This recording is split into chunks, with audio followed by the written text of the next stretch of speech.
Votre invité, Sonia Mabrouk, est épidémiologiste et médecin de santé publique.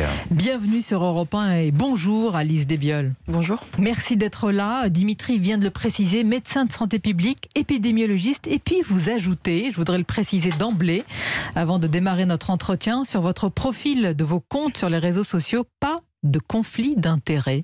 Je confirme, je n'ai aucun conflit ou lien d'intérêt à déclarer. Est-ce que c'est une question que nous devrions nous-mêmes, journalistes, poser à chaque fois que nous interrogeons un médecin, un épidémiologiste comme vous ce matin? Est-ce que c'est important de le préciser, de le savoir pour nos auditeurs? C'est non seulement important et normalement c'est la loi. Tout médecin qui s'exprime sur un sujet doit déclarer ses potentiels conflits ou liens d'intérêt en lien justement avec le produit ou le sujet sur lequel il va s'exprimer. C'est une parole libre donc qui est la vôtre ce matin, docteur Desbioles. Dans les colonnes du Parisien, le président Emmanuel Macron assume d'emmerder les non-vaccinés. Et il y a cette phrase qui forcément fait réagir le médecin que vous êtes. Un irresponsable n'est plus un citoyen, parlant des non-vaccinés. Et pour vous, docteur, un non-vacciné est un citoyen, un patient à part ? Alors moi en tant que médecin, je ne suis pas là pour juger en fait les individus, je suis là pour respecter leur choix, quel qu'il soit, je pense que c'est important de le rappeler.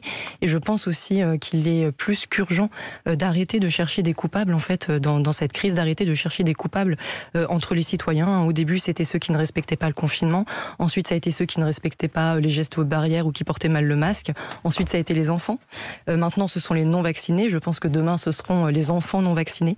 Je pense qu'il est plus qu'urgent de cesser tout ça et de se rappeler que les seuls coupables, ce sont les facteurs qui ont contribué à l'émergence et à la diffusion de cet agent infectieux à l'échelle de la planète. Nous allons en parler largement. Ça a l'air de vous heurter ce matin profondément, peut-être même dans ce qui fait la quintessence de votre mission, de votre engagement.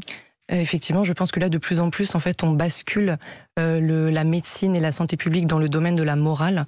Donc, il y a des bons et des méchants, des coupables, le bien et le mal. Et en fait, la médecine, la santé publique ne devrait pas rentrer dans le champ de la morale. On doit rester uniquement dans le champ de l'éthique, où en fait, on va essayer de trouver la meilleure solution possible, celle qui va faire le moins de dommages, et donc sortir du domaine de la morale pour rester dans celui de l'éthique. Et sans être dans le domaine de la morale, docteur Alice Desbioles, est-ce qu'on peut être dans le domaine de la responsabilité et parler d'une forme d'irresponsabilité quand on n'est pas vacciné, ou alors ça vous choque et vous dites non, ce n'est pas possible aujourd'hui de dire cela? Alors, j'ai du mal à percevoir l'argument en fait sanitaire derrière. On sait bien que la vaccination, le vaccin protège bien contre les formes graves, mais n'est pas majoritairement efficace contre la transmission et la contamination. On le voit bien, c'est très documenté maintenant dans la littérature scientifique et chacun peut l'expérimenter de manière empirique. On voit bien que là, avec près de 90% de la population vaccinée, on est à plusieurs centaines de milliers de contaminations depuis le début de l'année.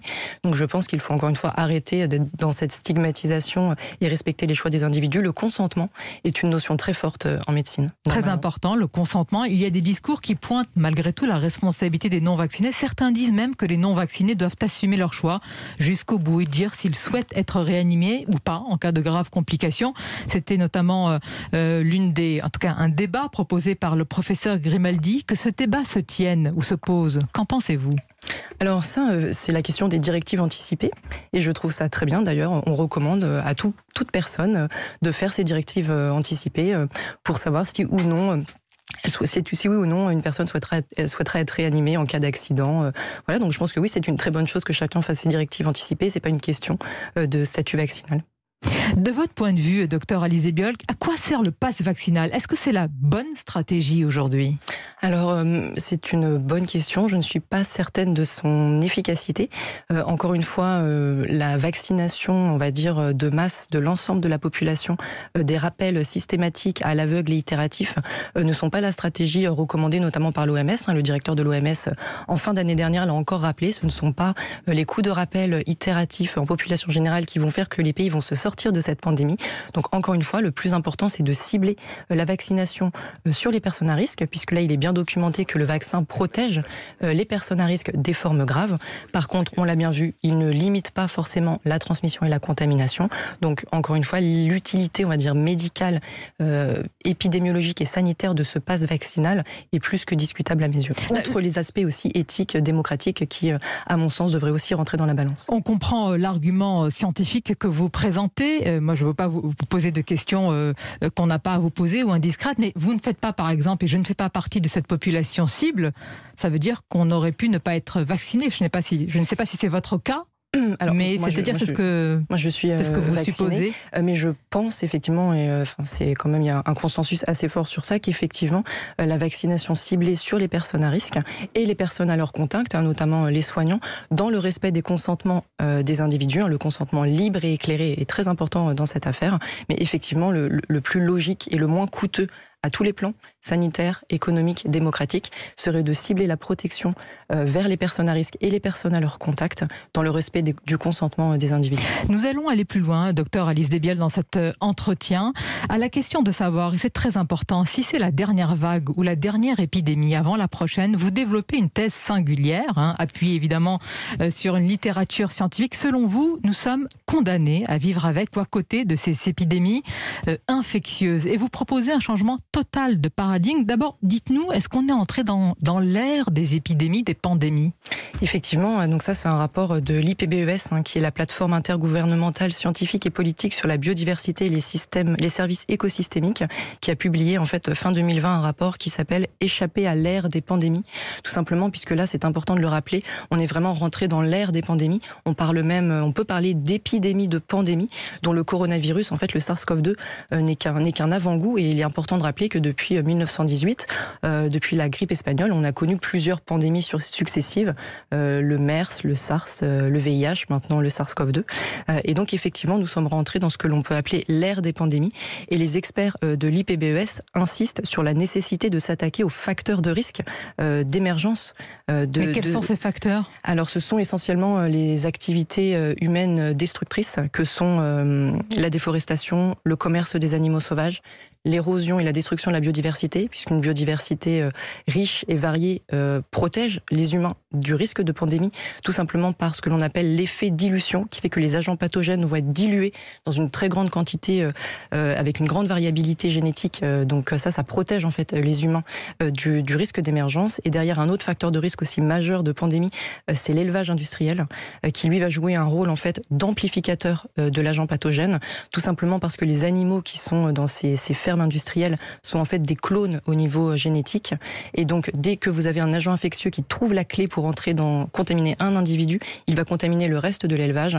Et ensuite, pour peu qu'il survienne, par exemple, dans un élevage de porcs, il y a une très grande proximité génétique entre le porc et l'être humain. On partage près de 95% de notre génome en commun avec le porc. Et donc là, c'est la voie royale pour accéder à l'être humain. Et ensuite, dans un contexte de mondialisation, de globalisation, d'hypermobilité, vous avez une diffusion très rapide à l'échelle de la planète, dans des villes qui sont de plus en plus denses, avec des systèmes de santé qui sont de plus en plus fragilisés. Et là, vous avez le cocktail parfait pour des pandémies. Mais soyons clairs, docteur Alice Desbiel, il ne s'agit pas ce matin de faire l'éloge de la décroissance, mais de dire qu'avec un changement total de paradigme et de nos modes de vie, de pensée aussi, par rapport à un système économique, il est possible d'échapper à l'ère des pandémies. Mais si on continue comme ça, nous n'y échapperons pas, c'est ça ?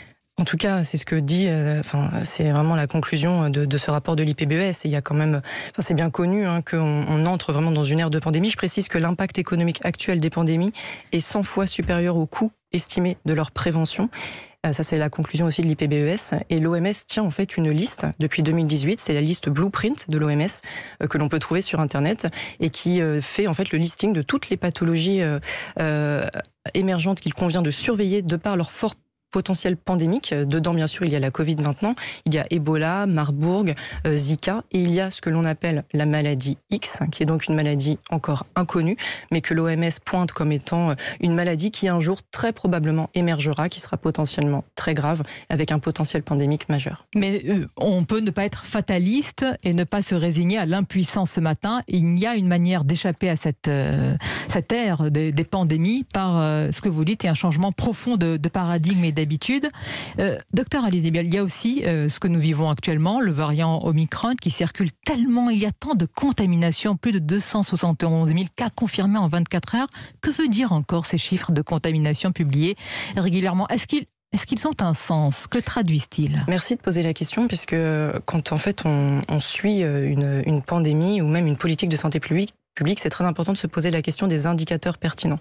Et effectivement, le nombre de contaminations n'est pas un indicateur pertinent. C'est encore le docteur Fauci, donc, qui est le conseiller du président américain pour la gestion de crise, qui l'a rappelé. Il faut arrêter de se focaliser sur ces contaminations qui sont vertigineuses pour regarder le nombre d'entrées en réanimation et le nombre de formes graves. C'est ça l'indicateur qui doit prédominer. Et encore une fois, si on continue à se focaliser sur des indicateurs qui ne sont pas les bons, on entretient finalement à la fois un climat très anxiogène et encore une fois, on n'agit pas de manière ciblée et donc on ne peut pas sortir. Mais alors, qui sont les marchands de peur aujourd'hui ?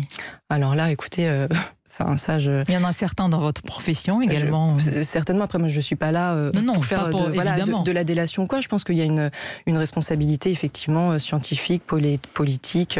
Et je pense qu'il est plus qu'urgent. Il n'est jamais trop tard pour bien faire. Et donc, c'est pour ça vraiment que je plaide pour un changement de paradigme à court, moyen et à long terme. C'est vraiment la seule solution. Si on ne veut pas se condamner à mourir à petit feu dans des aires de confinement chronique, de pandémie chronique, si, comme là, on est en train de le voir, à chaque fois, on a une réponse en fait qui est complètement déconnecté du réel, puisque moi personnellement je pense que toutes ces histoires de passe sanitaire, de passe vaccinale, de confinement, de restrictions, tout ça, c'est pas un vocable du champ lexical de la médecine et de la santé publique. Docteur Alizé Biols, c'est que certains sont demandeurs, une partie de la population est en demande, qu'on le veuille ou non, que vous l'acceptiez ou non, de restrictions, et est-ce que ce n'est pas le rôle d'un responsable politique, et là nous ne sommes plus sur le plan sanitaire que de chercher à protéger et aussi à se protéger par de telles mesures. Bien sûr, mais encore une fois, je pense qu'il y a, on va dire, une appropriation de ce terme de la protection, de la responsabilité, qui en fait n'est pas le bon. Sauver des vies, a dit le ministre de la Santé. Le pass vaccinal, c'est pour sauver des vies.